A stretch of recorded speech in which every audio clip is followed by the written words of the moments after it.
essence, sweet children, become pure and you will become worthy of doing spiritual service. Become pure and you become worthy.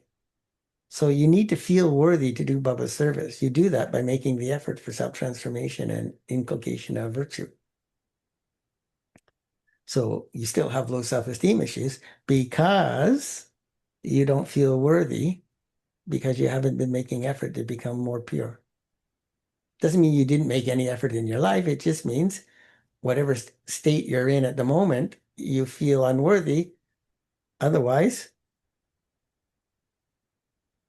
you'd be pure. Service is the result of purity. Service comes from dharma, right? So if you don't even have interest to do service, then dharma has got to be really weak. Soul conscious children stay on the pilgrimage of remembrance, and they also enable others to stay on this pilgrimage. So they have enough strength to stay on the path of Raj Yoga, and they give other people hope, inspiration, strength to follow the Srimats that Baba says in the Murli. How does the income that you children earn at the confluence age become your true income? Answer: the income that you earn at this time lasts for 21 births. By earning this income, you never can become bankrupt. So you have a chance to earn enough income that in every one of your births, you'll never experience bankruptcy or no funds, lack of money, wealth. And of course, the foundation of income is knowledge. Knowledge. Knowledge gives you power. Power allows you to earn income. To listen to this knowledge and give it to others and to stay in remembrance and inspire others to do the same is true income that only the true Father teaches you to earn. So if you only focus on knowledge, you'll be wealthy in the cycle. But no health. What will you be? No health. Might not have health. Might not have happiness. You might not have a lot of power. Might not be very strong. You have some power, but limited. Might not have good relationships. I mean, in this world, you can buy relationships temporarily, rent them, but that's not having the purity of a good relationship, right? Because you see how fickle people are. The minute you stop paying them in this world, they're gone. You stop using your money to give them the things, make them feel better, they're gone. They don't know you. So knowledge isn't enough. The rest of the stuff we just mentioned comes from pure feelings.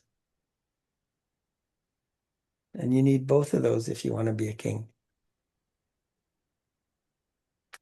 Throughout the whole cycle, no one else can earn such an income. To listen to knowledge, give it to others, and stay in remembrance, inspire others to do the same is the true income that only the Father teaches you to earn.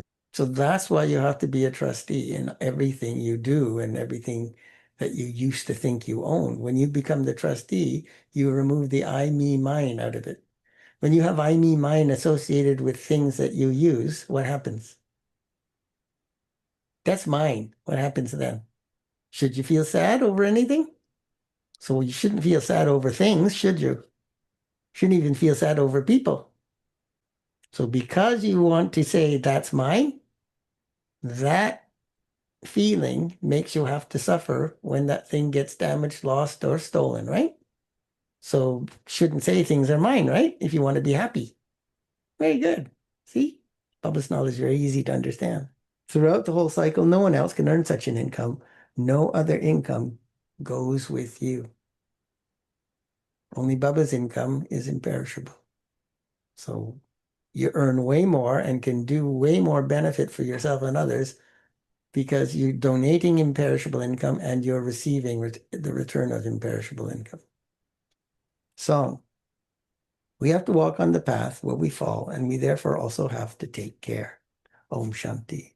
You children have been stumbling along a great deal on the path of bhakti. On the path of bhakti, people go on pilgrimages with a lot of love and good feelings.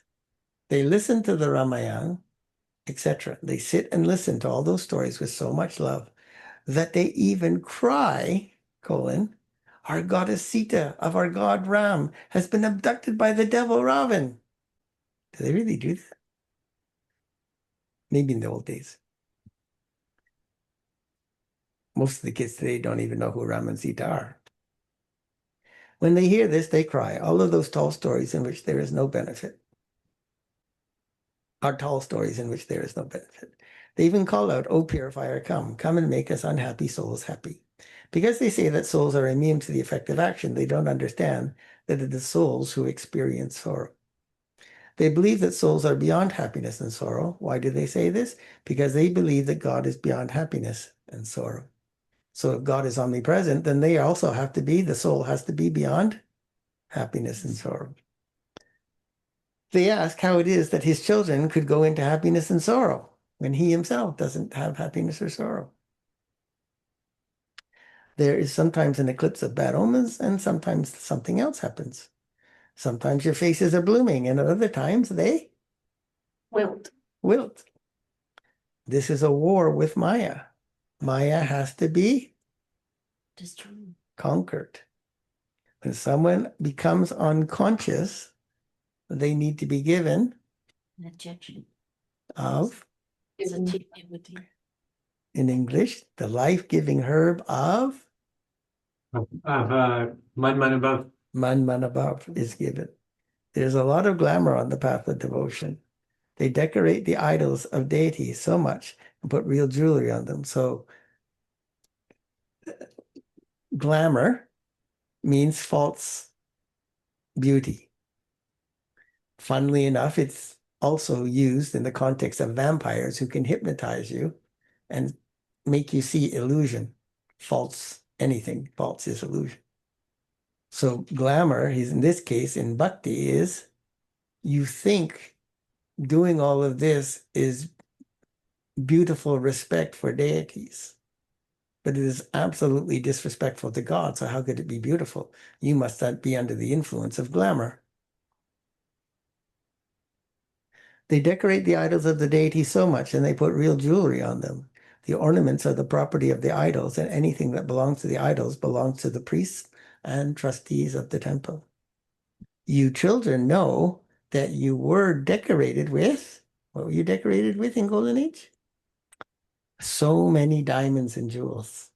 You children know you were decorated with many diamonds and jewels in the living form when you were deities, and you still wore a lot of jewelry when you became worshippers. That's why I guess everyone likes to wear jewelry. Now you don't have anything. You wore them in the living form, and you also wore them in the non-living form.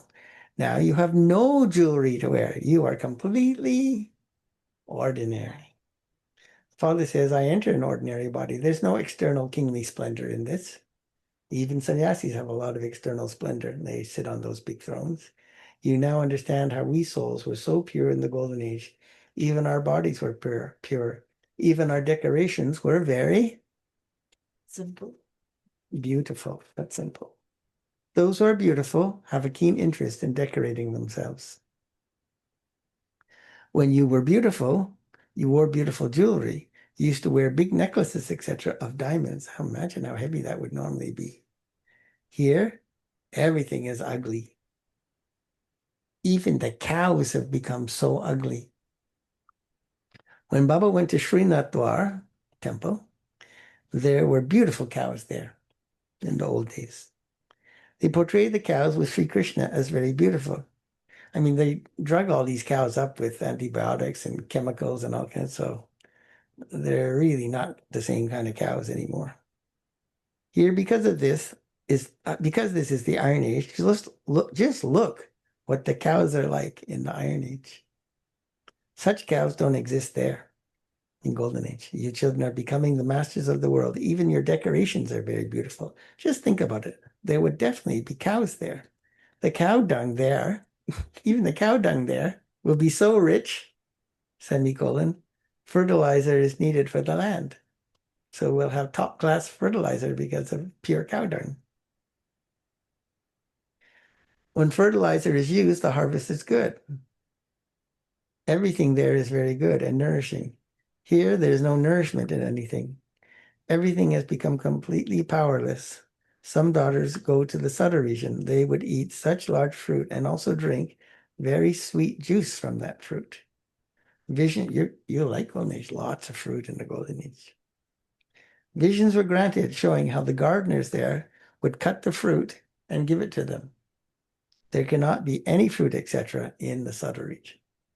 Those were just visions. Nevertheless, heaven will exist here on this earth. People believe that heaven is up above. Heaven neither exists in the subtle region nor in the incorporeal world. Heaven only exists where? Where does heaven exist? It only exists here. Where's here? The visions that the daughters had here will then be seen with your physical eyes. The things that everyone has are according to their position. Look how beautiful the palaces of kings are. There are many very good palaces built in Jaipur. When people go there, they have to buy tickets just to see the palaces. They sell tickets so you can go inside the palace. They have palaces especially open to the public. They themselves live in other palaces. That happens even now in the Iron Age. This is an impure world. No one considers himself to be impure. In the impure world, that's one thing. Nobody considers himself to be impure. But if you live in the impure world, you must be impure. You now understand that you were impure. You were of no use. Yeah, impure things are of no use. And you are now becoming beautiful. That world will be first class. Although the mansions in America are very first class, they are nothing compared with the palaces there. Because the palaces here only give temporary happiness. There are first class palaces there. There are first class cows there. There are still cowherds there. Not cowherds, cowherds. Sri Krishna too is called a cowherd. People who look after cows here call themselves cowherds. In fact, that cannot be called the dynasty of Sri Krishna. It can be said that they belong to the kingdom of Sri Krishna. Wealthy people who have cows would also have cowherds to look after the cows. The word cowherd belongs to the Golden Age. It is a matter of only yesterday. Yesterday, we belonged to the original eternal deity religion, and then we became impure, so we then began to call ourselves Hindus. When you ask people nowadays if they belong to the original eternal deity religion or the Hindu religion, they all write that they belong to the Hindu religion. But who established the Hindu religion? Who established the deity religion? No one knows this. Baba asked this question, tell me, who established the original eternal deity religion? Shiv Baba is establishing it through Brahma. The original eternal deity religion was established through the Srimat of God, Shiv Baba. Then there was the kingdom of Ravan, and people began to indulge in vice. They start to call themselves Hindus when the path of devotion begins. No one calls himself a deity now. Ravan made you vicious, and the Father has come to make you viceless. You are becoming deities by following God's directions. Only the Father comes and makes you Brahmins into deities. It sits in the intellects of you children, number-wise, how you come down the ladder. You understand that all other human beings are following devilish dictates, whereas you are following God's instructions. You've been coming down the ladder by following Ravan's dictates. After 84 births, you will then take the number one birth. Your godly intellects understand the beginning, middle, and end of this whole world. This life of yours is very invaluable. It is very great. It is now that the Father comes and purifies you. We are now becoming worthy of doing spiritual service. Those people are physical social workers who remain body conscious. You are soul conscious. You take souls on this spiritual pilgrimage. The Father explains you were Sattva Pradhan and have now become Tamo Pradhan. Those who are Sattva Pradhan are called pure, whereas those who are Tamo Pradhan are called impure.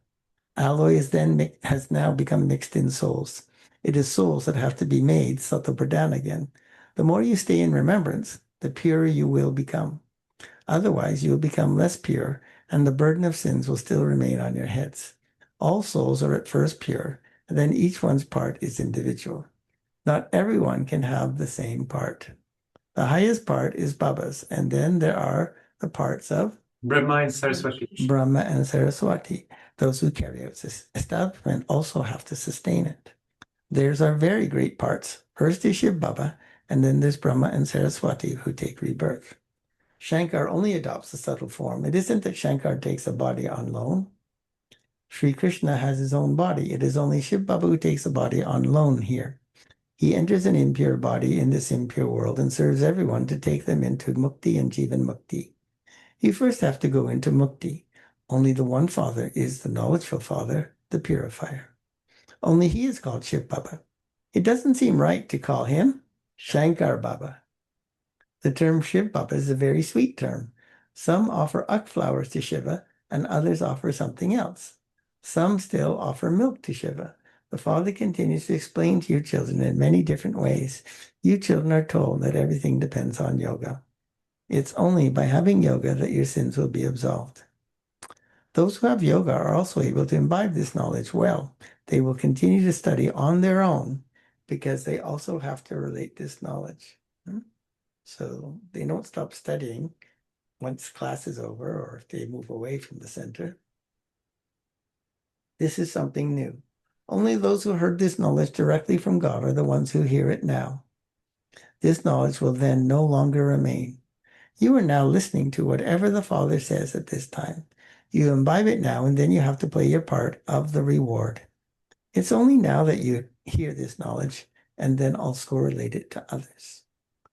This part of sharing knowledge and imbibing it, this part of listening to the knowledge will not be there in the Golden Age. There it is the part of the reward. People study to become barristers and then they earn money working as barristers. This is such a huge income. People of the world don't know about it at all. You know that the true Father is enabling you to earn a true income through which you will never become bankrupt. You're now earning a true income. It will remain with you for 21 births. 21 births. Not forever, just 21 births when it is called the age of truth, heaven. Right? So you'll get it for 21 births, but you can't have it longer than there is truth on the planet. That other income does not go with you. This one will go with you, and you should therefore occupy yourself in earning this income. These things are not in the intellect of anyone, but you children. Amongst you, there are also some who forget it, this income, again and again. You should not, what should you not do? You forget this income again and again. You should not. Forget. What? Forget the Father Okay, and and the inheritance. and the inheritance. Should not forget the Father or the inheritance. There's only one thing to do. Simply remember the Father from whom you receive your inheritance of 21 births. Your bodies will also remain free from disease for 21 births, part of the inheritance. Untimely death will not take place until you reach old age. No untimely death ever takes place, right? Death itself won't take place until you reach old age. That's what it should have said. You children should have so much happiness. The remembrance of the Father is the main thing. It is in this that Maya creates obstacles. She brings storms. Many types of storms come. You say that you will remember the Father, but you're unable to do that. It is in having remembrance that many fail. Many lack in the subject of yoga. You must become as strong as possible in yoga. The knowledge of the seed and the tree is not a big thing. Okay? It's a bit of a catch-22. Remembrance is what makes you pure. When you make the effort to become pure, you have better remembrance. So when you start, what do you got to do? You don't have remembrance and you're not pure. So you grossly try to follow the fundamental grosser Srimats to communicate to Baba that you want to become pure. If Baba sees you're doing that, he then gives you help with your yoga problem. But when you start, you don't know what yoga is. The knowledge of the seed and tree is not a big thing. The Father says, remember me. By remembering me and knowing me, you will come to know everything. Remembrance contains everything. Remember sweet Baba. Shiv Baba, the highest and high, is God. He is the most elevated of all. He gives you the highest and high inheritance for 21 births. He makes you immortal and constantly happy. You become the masters of the land of immortality. Therefore, you should remember such a Father very well. When you don't remember the Father, you remember everything else. Acha, to you, sweetest beloved, long lost and now found children, love, remembrance, and good morning. From the Mother, Father, Baptada, the spiritual Father says namaste to you, spiritual children, and The spiritual children say namaste to the spiritual father. Essence for Dharma. This godly life is very, very Valuable. Wonderful. Invaluable. valuable. He put valuable, but he said invaluable. Well, who knows what the translation was actually correct or not. Make both yourself, the soul, and your body pure in this life. Stay on the spiritual pilgrimage and teach others this pilgrimage. 2. Occupy yourself in earning a true income as much as possible. In order to become free from disease, become strong in remembrance. Blessing. May you use your body for doing godly service whilst considering it to be, what should your attitude be toward your body? The trustee. A costume. Instrument. That consider it to be valuable property that has been entrusted to you. So become a conqueror of attachment, obviously, to your body. When you're given something valuable to look after, you don't consider it to be yours, and you therefore do not have attachment to it. That body, too, is entrusted to you for doing godly service. The spiritual father has entrusted it to you, so you would definitely remember the spiritual father. By considering it to be entrusted to you, there will be spirituality, and you won't have any attachment of it being yours. This is an easy method, to become a constant yogi and a conqueror of attachment. Don't consider the body to be yours. So now reveal your stage of spirituality. Slogan. In order to go into the stage of retirement, underline purity in your vision and attitude. Little sweetness and humility signal. Every word of yours is great, so you should speak only great words. Any thought in your mind about anyone else should only be sweet. Not comparing, not looking at others are doing. It should only be sweet. Let your nature be that of uplifting everyone, a nature of sweetness and humility. Never say, my nature is like that. Well, where did this word mind come from? My nature of speaking is very loud. My nature is forceful. To be influenced by your nature is also Maya. So now become a conqueror of Maya. Transform any nature of being arrogant, disheartened, jealous, or forceful. Transform any nature of being arrogant, disheartened, jealous, or forceful. Om Shanti.